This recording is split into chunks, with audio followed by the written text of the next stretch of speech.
यांना घडवणाऱ्या राजमाता राष्ट्रमाता माझी जाऊ आऊसाहेब, स्त्री शिक्षणाचे प्रणेते महात्मा ज्योतिराव फुले, आरक्षणाचे जनक राजश्री शाहू महाराज, भारतीय राज्यघटनेचे शिल्पकार भारतरत्न विश्वरत्न डॉक्टर बाबासाहेब आंबेडकर, दीड दिवस शाहीजाम साहित्याचा सह्याद्री उभे करणारे साहित्यरत्न अण्णा भाऊ साठे, माता रमाई, माता भीमाई, माता सावित्रीमाय या सर्व महामातांना आणि महापुरुषांच्या विचारांना मी विनम्र अभिवादन करून मी चिरंजीव कार्तिक शांतीलाल डोके विचाराचा जागर करण्यासाठी विचारपीठावरती उभा आहे.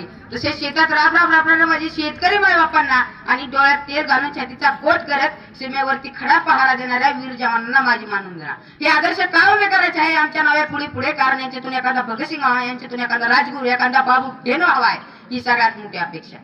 भगतसिंगांचे वडील मागे लागले लग्न कर, लग्नाच्या वयाचं झालाय. भगतसिंग म्हणले माझं लग्न माझ्या देशाशी केव्हाच लागलंय, माझे कसलं लग्न, ज्याचा देश स्वातंत्र्यात आहे त्याला लग्न करायला सांगता तरी कसं तुम्ही?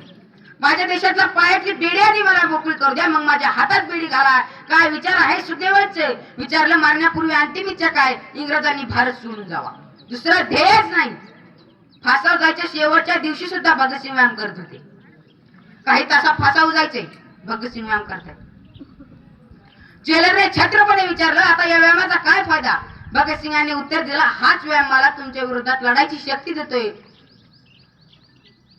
स्वतःचा व्यायाम शेवटपर्यंत